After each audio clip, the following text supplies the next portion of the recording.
Reserve list sales went from slow to fast.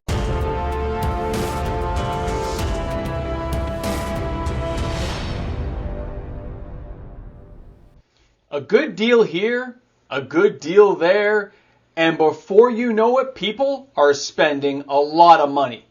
Welcome back, everyone. MTG Moxman here. Thanks again for hanging out with me on my channel today for the top 10 reserve list edition that we put out every Sunday, 11:15 Eastern Standard Time. And of course, I'll look forward to seeing everyone on the live stream tonight, 6:30 Eastern Standard Time. But let's get on to this topic here of reserve list spending. It continues to overall be a slow period the last little while, but the spike in sales this week is nothing to really snub your nose at. Take a look at the actual margins you're seeing on these cards. The money saved and being spent is incredible. By players not buying sealed product, not buying into a lot of the newer line of products Wizards is putting out, that does leave a significant amount of money just kind of slushing around where players can decide, I'm going to pick up a reserve list card I always wanted. And that's what we're seeing this week. Although the overall sales aren't as large as we've seen in the past, the types of cards people are picking up are expensive. And this list really reflects that when we go through it today. So don't forget, we start here at number 10. We end at number 1, taking a trip down the yellow brick road together to see which card ended up being the hottest selling card this week. And it's kind of a surprise that makes me really happy. And yeah, why not, right? We all deserve to be happy on a Sunday. So let's start this video out right. Let's start at number 10. So here we are, starting at number 10 with Gaia's Cradle, Urza's Saga. 20 sales this week from June 3rd to the 9th of 2023. And all prices I'm showing you are, of course, in US dollars. Now, the average price for this card has really fallen in the last little while, but it's kind of leveling out now to the point where people are taking advantage. It has an average price of $889.98. The market price is $948.35. It's €590.09 to get this card into your house. Here in Canada, you're looking at between $1,200 and $1,300 for the card.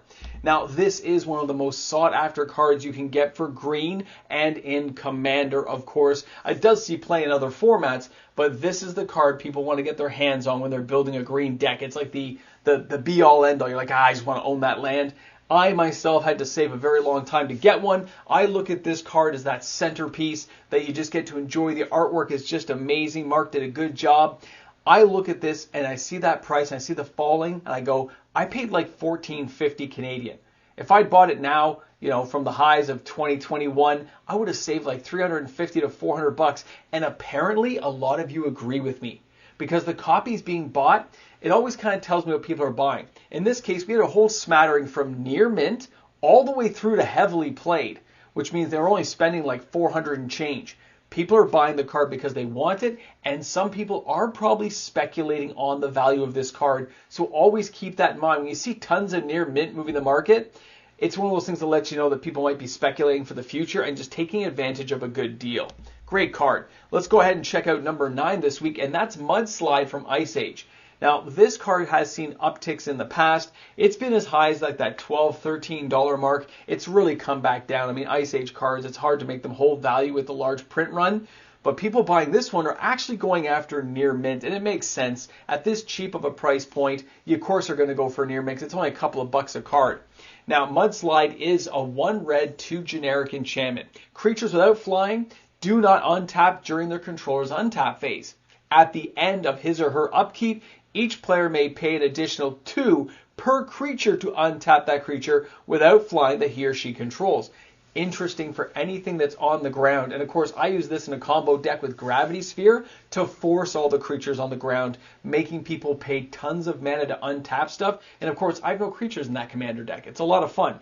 All right, guys, keep this card in mind for a couple of dollars. Why don't people buy 4? I have no clue. And of course, guys, if you're going to be shopping on TCG Player, please remember to use my affiliate link. It's found in the description of every video I put out. You just click that TCG link, takes you for your shopping experience. You can purchase anything you want, and the channel gets a kickback, and that's really appreciated for anyone who takes the time to do that. Now, number 8 this week is Savannah. Now, here's the funny thing. I'm showing you Savannah here with 25 sales this week, but it also could have been Scrubland or Bayou. All of them were kind of in the 20s this week. Not quite high enough to make it like 19, 18. They're all right around there, but Savannah had the highest sale, so it's the one that makes the list. Now with 25 sales, this card has an average price of $346.39. The market price, $346.90, nice and close. €226.97 to get this card into your house. And if you're looking here in Canada for a near mint copy, it's around $450 to $500 Canadian to get yourself a Savannah. Now, I've always found this artwork very bland, okay? This doesn't really appeal to my sense of sensibilities going, it's an amazing piece of art. But at the same time, it's not what it's going for. It's Savannah. It's just a grassy kind of, I get it. Anyway, very basic, but the card is very, very good because it's a dual land. After you own those, you just can't go back. I know there's other lands that fit better, but after you have your dual lands, you know you've got the 2 mana types that just don't come into play tapped. It's just so nice. All right, number 7 this week, Metalworker, Urza's Destiny. Again, people are taking advantage because you can get moderately played copies in the $70s and $80 mark. Keep that stuff in mind, guys. Average price is $138.69. $141.15 is the market average. A foil, $1,139.99. Got to remember those good old school foils. And of course, €73.69 to get this card in your house. Here in Canada, surprisingly, you can find lightly played to near mint for around the $160 mark. Keep this stuff in mind because artifact building decks, which are definitely on the go right now, with a 3 casting cost, 1, 2, and of course his ability to reveal any number of artifact cards in your hand and add 2 colorless mana to your mana pool for each card revealed this way. This thing is crazy great to have around, okay? Great card, very inexpensive overall nowadays, so a great card to take advantage of considering it's been at $250, right? Now number 6 this week, Lake of the Dead from Alliances with 29 sales. Average price of this card has been kind of creeping and going up and down a little bit.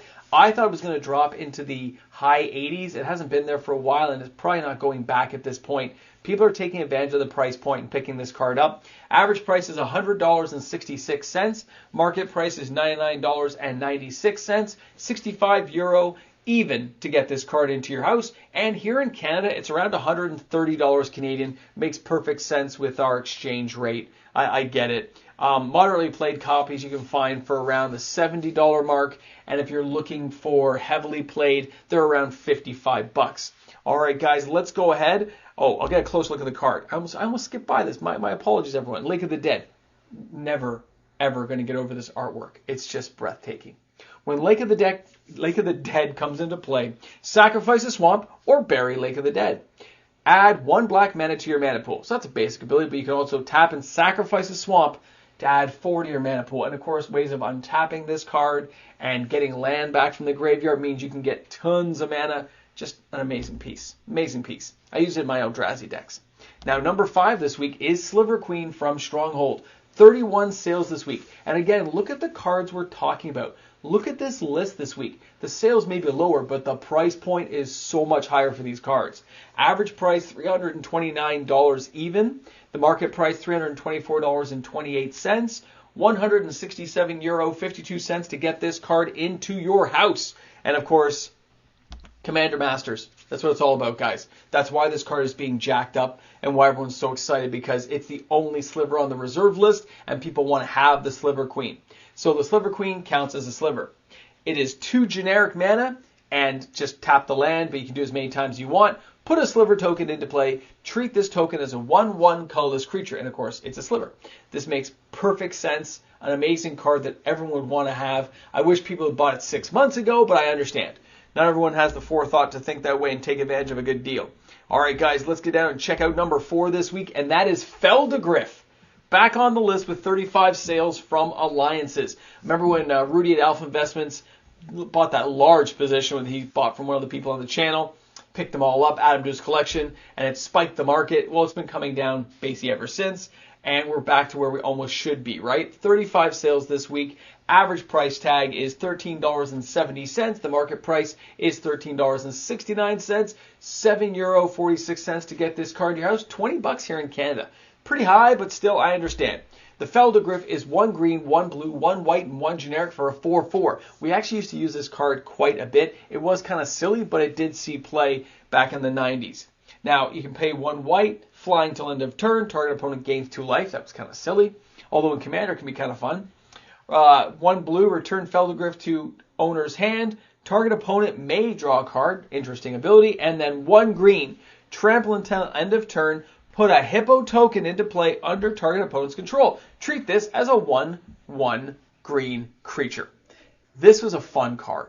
And in Commander, I can see why people like having it around, because you can pick opponents that you don't care about right now to get some of these bonus out to, or try to make a friend. This is like a Hungry Hippo game. You just pick somebody and say, hey, let's be pals. Number 3 this week, Volross Stronghold, 42 sales this week. Again, this is that advantage of when you do price comparison shopping for any new modern products that Wizards of the Coast is putting out, they just don't stack up to old school cards like this. Average price, $80.75. This thing's been $200. Look where it's at right now. And of course, it's been falling for a while, but it hasn't had a collapse like many other cards because this one sees play. Market price is $81.39 US. It is 56 euros 16 cents to get this card into your house.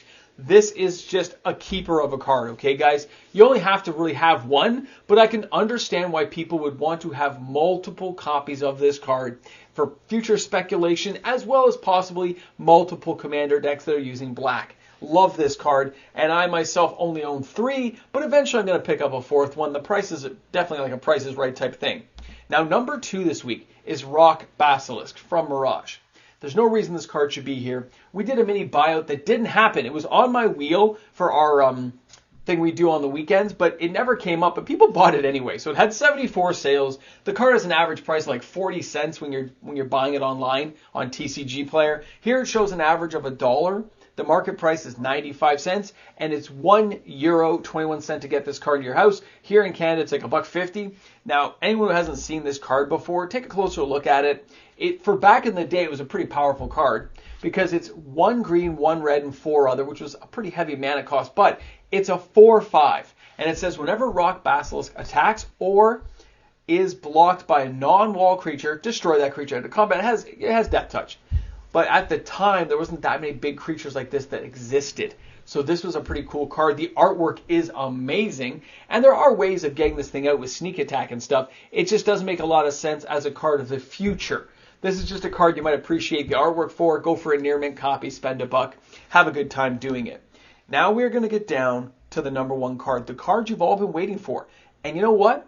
I'm pretty proud because it is Selw Excavations. And I have no idea why it's here. There was no buyout, there was no massive jump on it, but people have been picking up the card. I myself bought 6 in the last month, because I had to buy a couple on some wheel things we did on our live streams, but I buy my regular allotment every month. But this is 117 copies in a week from June 3rd to the 9th. The average price is $24 US. The market price, $22.38. €13.10 to get this card to your house. It has been above $40. It's been to $44 now. We've caused this card to spike over the time. It is the card of my channel. If you're new, have never seen this, this is the card of my channel. Take a look at this card. It is an alliances card that says, when Selw Excavations comes into play, sacrifice an untapped island or bury Selw Excavations. Now, the land itself does not come into play tapped. It can tap to add 1 blue and 1 generic to your mana pool. It taps for 2. Love that card. Now, it can also pay 1 and tap it. Look at the top card of your library, and you may put that card on the bottom of your library. Now, the thing I like to to talk about with you guys is this card, it fits with Rivendell. It fits with Castle Vantress, and now again, it can now be gone together with itself. 3 different land cards that let you scry and look ahead and make your deck fit a certain way. You add that with like another reserveless card like Ancestral Knowledge, but you let that card drop off. Like, there are so many ways now of deck manipulation and just making sure you get the right card that isn't actually drawing. You're just stacking things in a certain order. These kind of cards are just fitting together better and better. I love it. I have not had it go off perfectly yet, but I am working on it. Let me tell you guys. Anyway, this is your top 10. I can't believe some of these cards are here. The prices people spent were like phenomenal, like thousands and thousands of dollars for some of these cards, and that's amazing to me. So thanks again, everyone, for stopping by. Thanks for hanging out with me today on the channel, and if you're one of my regular viewers or a new viewer coming in, Thanks for hanging out with me and allowing me to entertain you each and every day. If you enjoyed today's content, don't forget to give this video a thumbs up, subscribe to the channel, help my channel get closer to 20,000 subscribers. We're going to have a good time when we get there. I look forward to seeing you all tomorrow. And don't forget the live stream, 6:30 Eastern Standard Time every Sunday. Guys, have an awesome day today because we deserve it. Hey guys, we're here at the end. This is that moment, that special time where you get to look at all these cool names, the people who back this channel, the ones who help me every day. These are your patrons, man. All hail the mighty patrons! Hey, you made it to the end. Thanks a lot for hanging out. I hope you had a great day today. I hope you played some Magic this weekend and kicked back a little bit because that's what it's all about. I mean, you got to get your chores, you got life stuff going on, but those spare moments where we get to play Magic and just enjoy it, it's the best. And if you made it this far, don't forget to put a little bit of Army of Darkness in the comment section so I know you made it this far. Yeah, just so we all know that we're on the same page.